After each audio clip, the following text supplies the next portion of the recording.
I hope आप सब ठीक होंगे। आज हम स्टार्ट करने वाले हैं इंडियन पॉलिटी, जो आपको जेकेपी कांस्टेबल एग्जाम में हेल्प करेगी, या फिर आप जो भी पढ़ रहे हैं जेकेपी एससी या फिर किसी भी आप एसएससी लेवल के एग्जाम की तैयारी कर रहे हैं, तो आपको फंडामेंटल राइट्स जो टॉपिक है मोस्ट इंपॉर्टेंट हो जाता है आपके एग्जाम के लिए। तो माय डियर फ्रेंड, आपका एग्जाम जो है जेकेपी कांस्टेबल का वो दिसंबर के मंथ में है। सो इसलिए जेके एसएसबी जो है वो आपका एग्ज़ाम जो है, खासकर अगर मैं बात करूं इंडियन पॉलिटी की, तो इतना डेप्थ में नहीं जाने वाली है।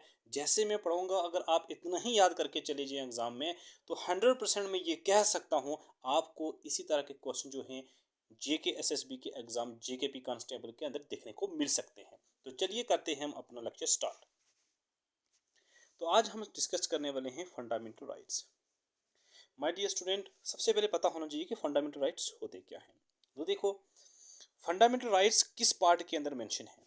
तो फंडामेंटल पार्ट्स आपको कौन कौन सी चीज़ें याद रखनी है, वो मैंने आपको इंपॉर्टेंट पॉइंट ये लिखे हुए हैं, आप यही याद करके चले जाएं। तो इसी में से आपको क्वेश्चन एक देखने को मिल सकता है। मिनिमम आपको एक क्वेश्चन फंडामेंटल राइट से आ सकता है। तो फंडामेंटल राइट्स कॉन्स्टिट्यूशन के पार्ट 3 के अंदर मेंशन है, आर्टिकल 12 से 35 याद रख लेना। फंडामेंटल राइट्स पार्ट 3 के अंदर मेंशन है, आर्टिकल 12 से 35 तक फंडामेंटल राइट्स आते हैं। अब पार्ट 3 को क्या कहा जाता है, is known as Magna Carta of India. आपको ये पूछा जा सकता है पार्ट 3 इज नॉन एज के पार्ट 3 को क्या कहा जाता है, तो इसका आंसर क्या है, मैग्ना कार्टा ऑफ इंडिया। अब फंडामेंटल राइट्स को किस कंट्री से जो है वो लिया गया है। तो फंडामेंटल राइट्स को जब कॉन्स्टिट्यूशन बनाया गया, तो उस वक्त फंडामेंटल राइट्स का जो कंसेप्ट था ये कहाँ से लिया गया, यूएसए से। याद रख लेना, मोस्ट इंपॉर्टेंट क्वेश्चन है हमारे पास कि जो फंडामेंटल राइट्स है ये कॉन्स्टिट्यूशन जब बना था तो उस वक्त ये कंसेप्ट कहाँ से लिया गया था, यूएसए से। ओके, अब बात करते हैं ओरिजिनी, यानी जब कॉन्स्टिट्यूशन बना था तो उस वक्त फंडामेंटल राइट्स हमारे कितने थे, 7।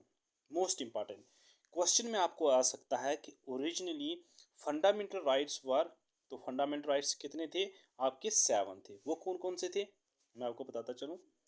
पहला था हमारे पास राइट टू इक्वलिटी, जो आर्टिकल 14 से 18 तक आता है।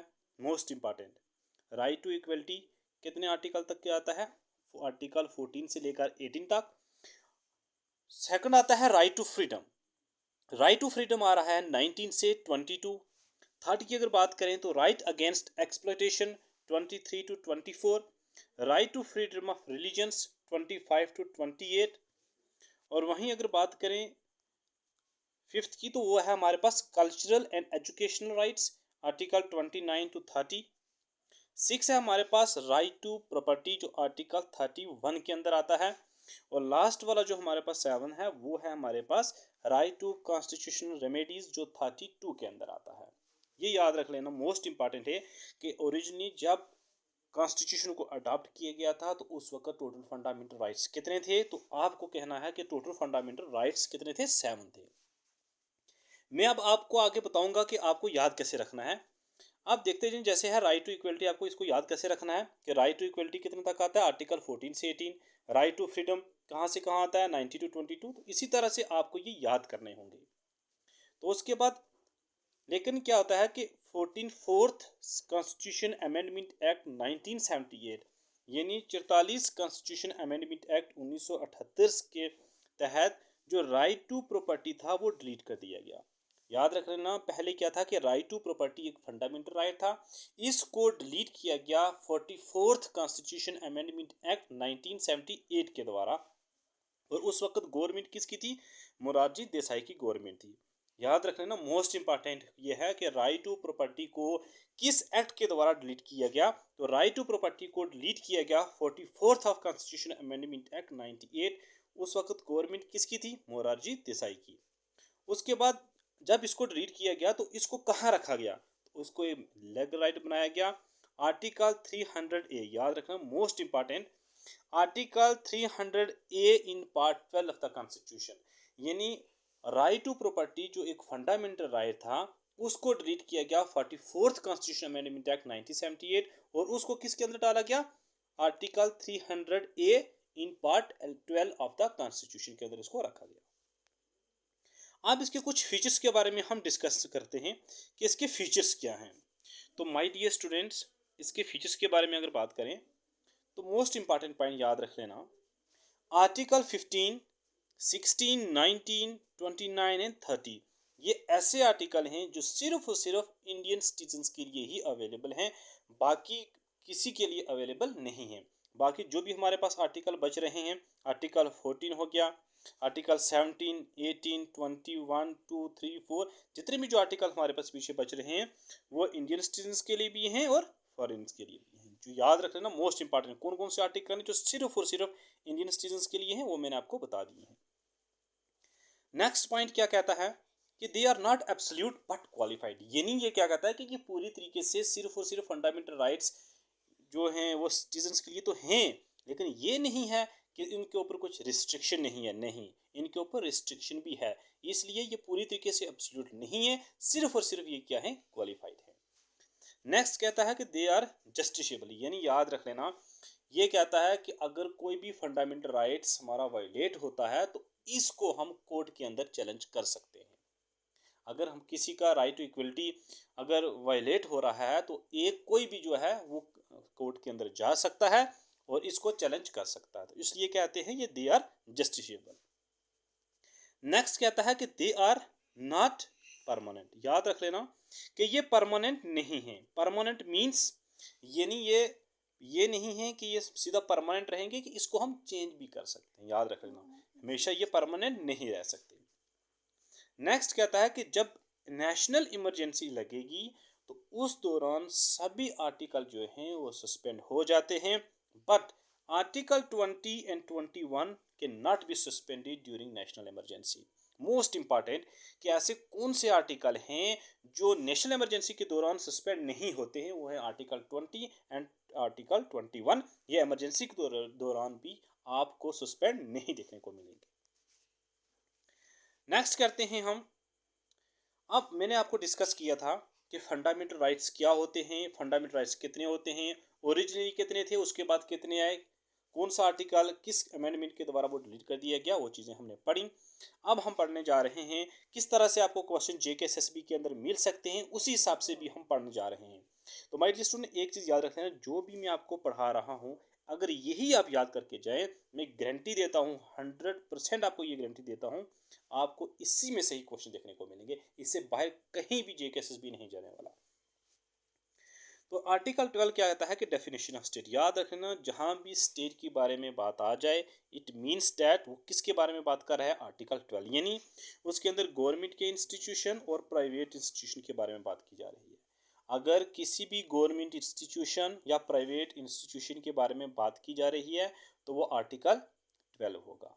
मैं आपको जब ये टॉपिक ख़त्म करेंगे तो उसके बाद आपको MCQ लूँगा, उसी दौरान आप MCQ जब करोगे तो सेम पैटर्न आपको देखने को मिलेगा JKSSB के एग्जाम के अंदर। नेक्स्ट आपको याद रखना है कि आर्टिकल 13 क्या कहता है, it states that laws are inconsistent with और in derogation of any fundamental right shall be violated. अगर कहता है कोई भी ऐसा कानून बनाया जाता है जो फंडामेंटल राइट्स को वायलेट करता है तो उसको नल एंड वाइड डिक्लेयर कर दिया जाएगा, यानी उसको क्या कर दिया, खारिज कर दिया जाएगा। अगर कोई भी लॉ ऐसा बनता है, याद रखना क्वेश्चन में क्या कहा है, कोई भी लॉ अगर ऐसा बनता है जो फंडामेंटल राइट्स को क्या करता है, वायलेट करता है, अगर उसके साथ कोई भी छेड़छाड़ी की जाती है तो उस लॉ को क्या किया जाए, डिक्लेयर नल एंड वाइड कर दिया जाएगा, यानी उसको नलिफाइड कर दिया जाएगा। नेक्स्ट करता है राइट टू इक्वलिटी। आर्टिकल 12 के बारे में बात की, डेफिनेशन ऑफ स्टेट, उसमें कॉन्स्टिट्यूशन कौन कौन से इंस्टीट्यूशन आते हैं, प्राइवेट और गवर्नमेंट। आर्टिकल 13 के अंदर हमने डिस्कस किया कि वो लॉज जो फंडामेंटल राइट्स को वायलेट करते हैं उनको नल एंड वाइड डिक्लेयर कर दिया जाएगा। अब बात करते हैं राइट टू इक्वलिटी। आपको एग्जाम के अंदर कैसे क्वेश्चन पूछ सकते हैं कि which of the following articles included in right to equality, आपको ऐसा क्वेश्चन भी देखने को मिल सकता है। तो राइट टू इक्वलिटी के अंदर कौन कौन से आर्टिकल आते हैं, कहाँ तक आते हैं, तो वो हैं आर्टिकल 14 to 18, ये चीज़ आपको याद रखनी पड़ेगी। अब हम डिस्कस करते हैं इसको वन बाई वन। आर्टिकल 14 क्या कहता है, आर्टिकल 14 यहाँ पे कहता है कि ये आर्टिकल 14 क्या स्टेट करता है कि equality before law and equal protection of law, यानी इक्वलिटी बिफोर लॉ जो ये कंसेप्ट है ये आपको मिला है ब्रिटिश ओरिजिन से, और इक्वल प्रोटेक्शन जो है आपको मिली है अमेरिकन ओरिजिन से। याद रखना मोस्ट इंपॉर्टेंट आर्टिकल है। जहाँ भी इक्वलिटी की बात की जाती है लॉ और प्रोटेक्शन के रिलेटेड, वो आपको आर्टिकल 14 के बारे में मिलेगा। जो पहला हमारे पास पोर्शन है इक्वलिटी बिफोर लॉ, ये कहाँ से मिला है? ब्रिटिश ओरिजिन से। और इक्वल प्रोटेक्शन ऑफ लॉ कहाँ से मिला है? अमेरिकन ओरिजिन से मिला है। तो ये क्या कहता है आर्टिकल 14? आर्टिकल 14 ये कहता है कि equality before law and equal protection law, जो भी कानून बनाया है हर एक के लिए एक जैसा होना चाहिए। अगर कोई भी किसी भी तरीके से मुसीबत में अगर कोई है, तो फॉर एग्जाम्पल मैं आपको बता देता हूँ, कहीं कोई अगर जलजला आ जाता है, अर्थक्वेक आ जाता है, तो अर्थक्वेक में क्या होता है वहाँ पे कि कुछ बिल्डिंग जो होती है वो गिर जाती है। तो उसमें क्या होता है, वो फंसे होते हैं लोग। ये नहीं कि पहले सबसे पहले अमीरों को निकाला जाएगा फिर गरीबों को बाद में, नहीं नहीं। वहाँ पे आर्टिकल 14 लगता है, जहाँ पे equality before law and equal protection law, जहाँ पे प्रोटेक्शन जो होगी सबके बराबर दी जाएगी। ये नहीं कि अमीर लोगों को पहले निकाला जाएगा, गरीब लोगों को बाद में, नहीं, सबको बराबर दिया जाएगा। अब आर्टिकल 15 क्या कह रहा है? आर्टिकल 15 ये कह रहा है, states shall not discriminate against any citizens on ground on religion, race, caste, place और बर्थ। सॉरी, ये मिस्टेक हो गया था। तो ये आर्टिकल 15 क्या कहता है कि कोई भी आपको स्टेट्स या कोई भी इंस्टीट्यूशन आपको ये डिस्क्रिमिनेट नहीं कर सकता है, सिर्फ और सिर्फ किसके कास्ट के ऊपर? रिलीजन कास्ट के ऊपर। नहीं, आप इस जात से हो, आपका मज़हब ये है, आप हिंदू, क्रिश्चियन हो, मुस्लिम हो, सिख हो, इस तरह के रिलीजन के ऊपर आपको डिस्क्रिमिनेट नहीं किया जाता, प्लेस या बर्थ के ऊपर। आर्टिकल 16। अब आर्टिकल 15 याद रख लेना, जहाँ अगर बात की जाती है रिजर्वेशन ओबीसी की, जहाँ अदर बैकवर्ड क्लासेस के बारे में अगर बात किए, जहाँ भी आपको ईडब्ल्यूएस या ओबीसी की अगर रिजर्वेशन के बारे में बात की जाए, तो वो किस में आता है? आर्टिकल 15 में। ऐसे क्वेश्चन पूछा जा सकता है, रिजर्वेशन जो भी है अदर बैकवर्ड क्लासेस की कम्स अंडर विच आर्टिकल? तो आपको क्या कहना है? आर्टिकल 15। और ईडब्ल्यूएस जो इकोनॉमिकली वीक सेक्शन जो है हमारे पास, वो कब हमारे पास हुआ था? किस अमेंडमेंट के द्वारा? 103rd कॉन्स्टिट्यूशन अमेंडमेंट एक्ट 2019 के द्वारा हुआ था। अब आर्टिकल 16 क्या कहता है? आर्टिकल 16 ये कहता है कि equality of opportunity in public employment. याद रखना, जहाँ भी अपॉर्चुनिटी की अगर बात आए, जहाँ भी एम्प्लॉयमेंट की बात आए, तो वहाँ पे आपको आर्टिकल 16 याद रखना है। ये एम्प्लॉयमेंट के अंदर हर एक को जो है वो अपॉर्चुनिटी होनी चाहिए। ये नहीं है कि कोई इस मज़हब से है, किसी की कास्ट, सेक्स, रिलीजन के हिसाब से अगर देखोगे तो उसको हिसाब से उसी को आप दोगे अपॉर्चुनिटी, नहीं, सबके लिए बराबर जो है अपॉर्चुनिटी होनी चाहिए एम्प्लॉयमेंट में। तो अगर यहाँ पे एक कमीशन का नाम आता है मेंडल कमीशन, जहाँ भी आपको मेंडल कमीशन देखने को मिले, तो मंडल कमीशन के अंदर समझ लें कि ये मंडल कमीशन किसके बारे में बात कर रही है? या एम्प्लॉयमेंट के बारे में बात कर रही है, यानी आर्टिकल 16 के अंदर आता है मंडल कमीशन। अब मंडल कमीशन कब बनाया गया था? 1979 में। और इसने फाइनली अपनी रिपोर्ट कब सबमिट की थी? 1980।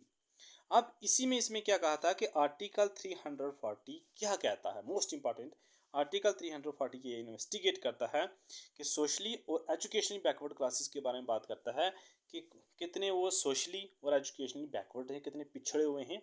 वो किसके बारे में बात करता है? आर्टिकल 340। और इस मेंडल कमीशन ने कितनी परसेंटेज के बारे में बात की थी? 27। अगर आप इतना ही याद करके चले जाएं माय डियर स्टूडेंट, 100% मैं कह सकता हूँ इससे बाय जेकेएसएस भी नहीं जाने वाला। आर्टिकल 17 बस आपको इतना याद करना है, जहां भी अनटचेबिलिटी की बात की जाए, एबोलिशन ऑफ अनटचेबिलिटी, यानी अनटचेबिलिटी को क्या किया गया? ख़त्म किया गया, खात्मा किया गया अनटचेबिलिटी का। पहले ज़माने में लोग हुआ करते, नहीं नहीं, तो फलाना इस कौम से है, तो फलाना इस रीजन से है, तो उस वक्त लोगों के बीच में बड़े ये चीज़ें हो जाया करती थी। लेकिन ये जो चीज़ है अनटचेबिलिटी का कानून जो था अब लाया गया है। अब जो भी इस तरह किसी के बारे में, कौम, कास्ट के बारे में या रिलीजन के बारे में कह सकता है, तो उसके खिलाफ सख्त से सख्त कार्रवाई की जा सकती है। इसलिए अनटचेबिलिटी को ख़त्म कर दिया गया। ठीक है। अब आर्टिकल 18 क्या कहता है? Abolition of title. जहाँ भी आपको टाइटल्स की बात करें एबोलिशन के बारे में कि टाइटल्स को कब एबोलिशन किया गया, किस आर्टिकल के अंदर, तो वो आर्टिकल 18 है। तो माय डियर स्टूडेंट, मैं आपको बताता चलूँ, जो पढ़ाया मैंने 100% आपको यही देखने को मिलेगा। आज मैंने आपको आर्टिकल 14 से 18 तक पढ़ाए हैं, तो कल के लेक्चर में आपको कंप्लीट वीडियो लेक्चर के अंदर मिल जाएंगे।